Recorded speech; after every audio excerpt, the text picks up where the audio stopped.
right, let's talk about quantum computing, but I want you to forget everything you thought you knew, because this isn't just theory anymore. Sometime in the last year or so, the entire field crossed this invisible line. It's not a science fair project anymore. It's a full-blown, high-stakes engineering race. So we're going to break down the state of quantum in 2026 and figure out who's actually winning. You know, it's not every day you hear a group of physicists say something like that. This quote, which came out right after Microsoft's huge announcement in February 2025, it just tells you how massive these new breakthroughs are. We're not just talking about building faster computers. We're talking about engineering entirely new physics in a lab. Seriously, this was the moment the whole game changed.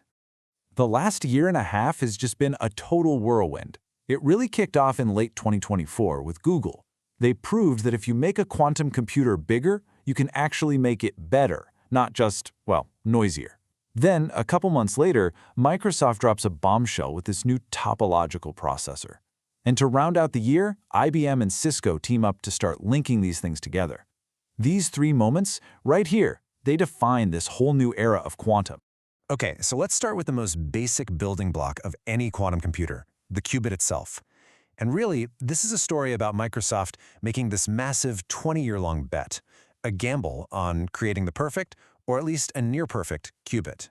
For 20 years, just think about that. For 2 decades, Microsoft was pouring money and talent into this super theoretical idea called a topological qubit, and it was a huge risk.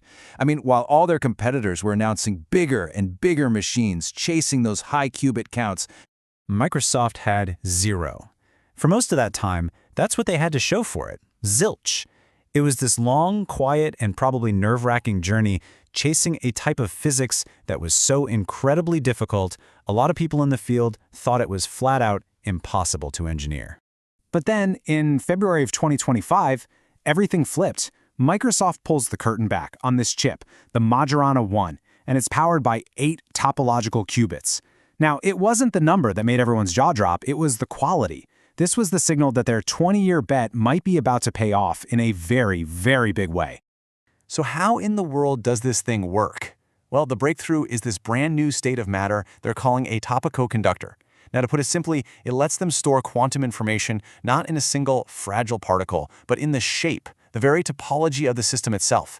This makes the information naturally shielded from all the outside noise and vibrations that plague every other type of qubit. The catch? It's ridiculously hard to create.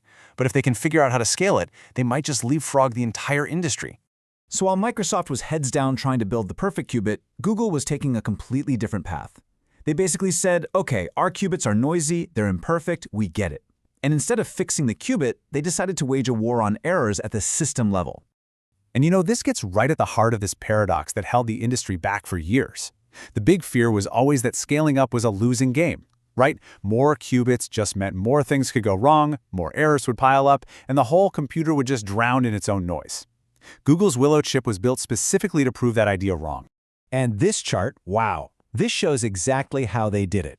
Here's the key. They used bigger and bigger groups of their normal imperfect physical qubits to create one super robust logical qubit. And look at what happened. As they went from a 3x3 grid up to a 7x7, the error rate didn't go up, it dropped like a rock. This is called exponential error suppression, and it was the proof everyone was waiting for. It showed you can build a reliable machine out of unreliable parts. And to really put the power of this into perspective, just look at this comparison. The Willow chip ran a specific calculation in under 5 minutes. To do that same exact task, the world's fastest conventional supercomputer, El Capitan, would need an estimated 10 septillion years. That is a 1 with 25 zeros after it. This, right here, is what we call quantum utility. We are officially solving problems that are simply impossible for our best classical machines. So we've got more stable qubits from Microsoft, we have proven error correction from Google, the next frontier is obvious, scale. How do we build massive interconnected systems? And here, we're seeing 2 totally different philosophies start to emerge. You've got the methodical, industrial giant versus the nimble, fast-moving disruptor. So on one side, you've got the behemoth, IBM. They're playing the long game, no doubt. They're using their decades of experience to build these huge, modular systems with a really clear roadmap stretching all the way out to 2033. But then you've got a disruptor like Quera, They're using a completely different technology called neutral atoms, which they think gives them a much faster path to massive scale and even continuous operation.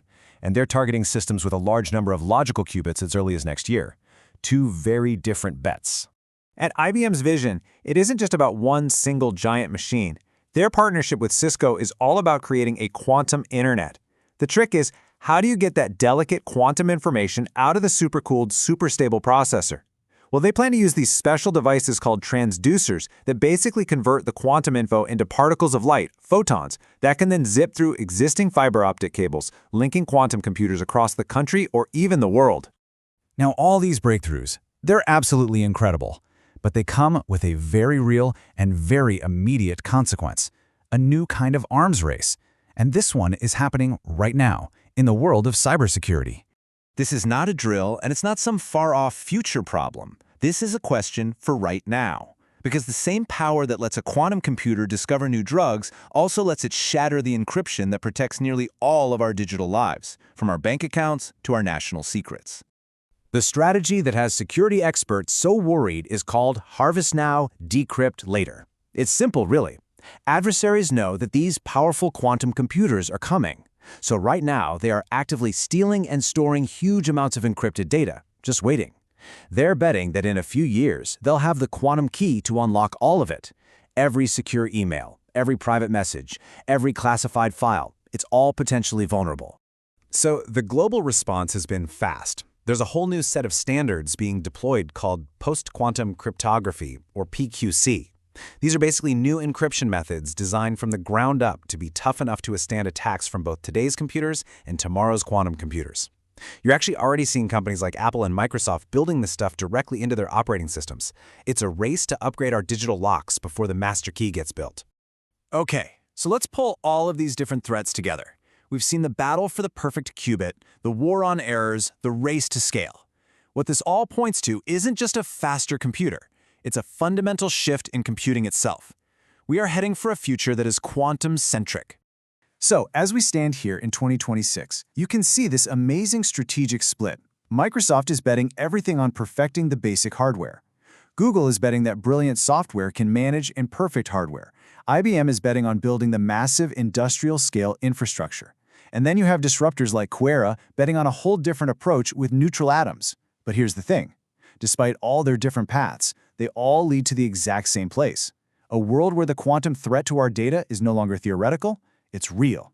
And that leaves us with the billion-dollar question, right? We know the quantum era is here, but we have no idea who's going to win or which strategy is going to pay off. Is the future going to be built on Microsoft's perfect, quiet qubits or on Google's flawlessly corrected systems? Or will it just come down to raw numbers, the sheer scale that companies like Quera are chasing? The race is definitely on, and the winner is going to define the next 100 years of technology.